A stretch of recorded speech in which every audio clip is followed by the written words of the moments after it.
বাংলা ভাষার উদ্ভব হয়েছে কোন ভাষা থেকে? ইতালি, ফরাসি, ইন্দো ইউরোপীয়, ইন্দোনেশিয়া।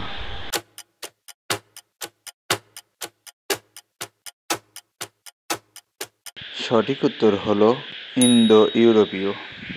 মুজিবনগর সরকারের প্রধানমন্ত্রী কে ছিলেন? তাজউদ্দিন আহমেদ, নুরুল ইসলাম, শেখ মুজিবুর রহমান, ভাসানী।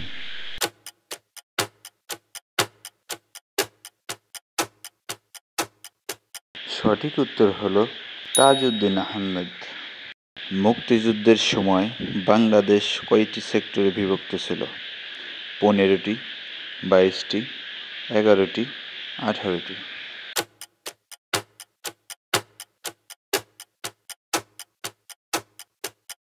সঠিক উত্তর হলো 11টি।